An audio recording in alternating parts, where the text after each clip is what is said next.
Hey everyone, Todd here, internalarchitect.com. In this video you will learn about what people don't know, what it's like to go through cancer. There's a lot of different aspects and pieces to everything that you go through as a cancer patient and as a survivor. And these are just a couple of the ones that I wanted to touch on because I think they're pretty important.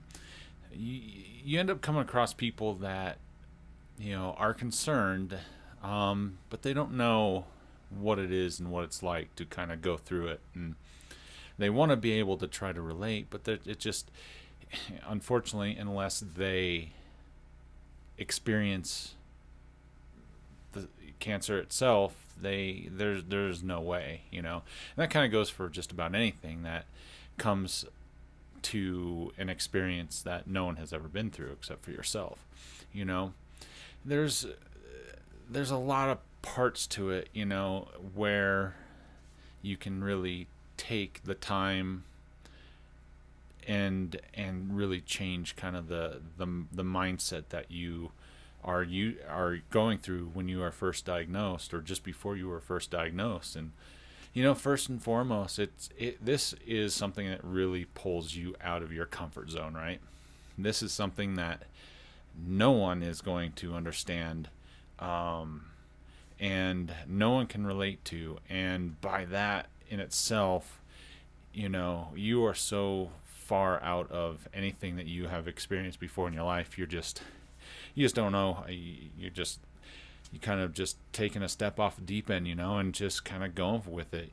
And that is kind of the best way to describe to people, for me, that it's one of those things. You just have to have a little bit of faith, and just you gotta kind of take your time and start working it down at a certain level, to where you just kind of live a day-to-day, moment-by-moment type of life, and just kind of roll with it. And it's a great way to kind of help change what it is and the routines that you have been in, and just get them completely, almost started off as a clean slate type of thing, right?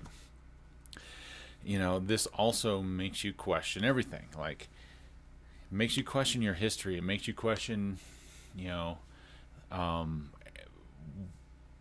why, why did this happen? Why did this happen to me? And that's where it really can start pulling you out of your comfort zone a little bit, by making you question everything. Who your friends are. Is your family really there to support you? And I mean, there's a million different things and different questions that you need to ask yourself again. And by doing that, it also helps change your perspective. And it really is a tough adjustment, because you are, now this whole thing has really come to light, and you don't really know how to deal with it. And so that adjustment from your old life to a cancer patient, or even from a cancer patient to a cancer survivor, it's a tough adjustment, and it's a tough change that, with time and with a little bit of guidance, will help you become a little bit better at dealing with the changes that will continue to follow you through the rest of your life after cancer. All this really, it really made my confidence take a hit. And it was more of just like, such a quick, such a fast change of everything that was going on in my life. I didn't know how to deal with it, and I think it just inevitably just took my confidence and kind of twisted it up a bit, until I could really kind of sort out where my feelings were and where my perspective was at that time. And because it was such a tough adjustment, my confidence was taking a hit. So all these things, and that's why it's so hard for people to relate to anything like this, because it is really a difficult transition, and an experience that you can't just explain to someone, So the other thing that it really starts to do is it makes you overanalyze the different parts and pieces of the experience, right? Once you are diagnosed, you are starting to overanalyze, and this kind of goes back to you questioning everything, like, what could I have done different? Could I have done this? Should I have done that? The shoulda, woulda, couldas really start to come into play, and overanalyzing that really can kind of start you down that rabbit hole of, one, breaking your confidence, and two, even start sliding down that slippery slope of depression too. And it can become very paralyzing when you are overanalyzing everything, because if you start fixating on like what I should have done, fixating on those should-haves, then you will just get stuck, and you'll be stuck in another rut. And the whole point of really trying to change that mindset and to get out of the vicious circle is to just jumpstart yourself into a good, positive way and meaning, and start creating that new drive that may have been missing before you were diagnosed. This was one of the toughest journeys, and is still, that I've ever been on. One, doing everything you can mentally to prepare yourself for everything that's going to go on as a cancer patient, and then two, dealing with all the mortality of possibility not being around and being alive to see the next day.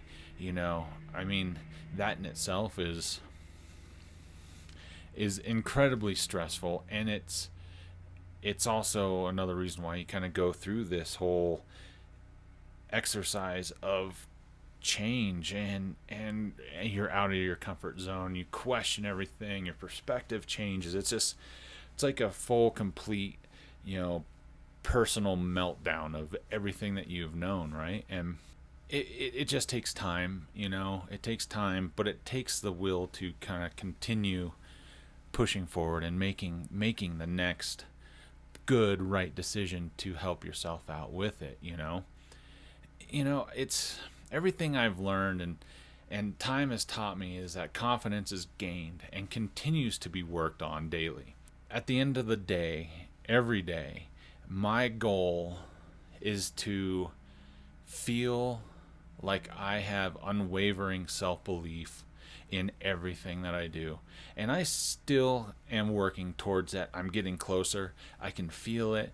And it feels good that I'm making good strides and strong strides to that self-belief, and feeling like it's unwavering, and that no one is going to be able to tell me anything else and tell me anything that will distract me or hinder me, or anything else that that will go on as I move forward in my life. And that is where I'm really taking everything that I've learned, all of my hardships, all of my trials and tribulations, and now turning those into positive growth mindsets and actions to keep myself really, really positive, and keep myself kind of striving forward and making this really work for me, because that, at the end of the day, is more important than any sort of physical thing that you can acquire over life.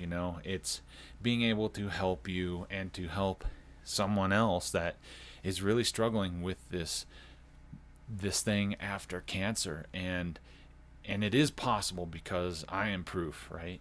And I really truly believe that you can do this. It's going to take time, and it's going to take a lot of work, so stick with me on this, and just keep working on it for yourself too, and you're going to get it, and you're going to make this happen for yourself. So awesome. So much thanks in watching the video, and the time and energy that it took you to do that. And if you have any questions or comments or whatever, hit me in the comment section below. And if you like the content, subscribe, and I'll be more than appreciative, and that way you'll also know when I'm putting out new content, and you'll get stoked when it does. So again, thank you so much for your time and energy, and I hope you have an awesome day, and I'll see you on the next video.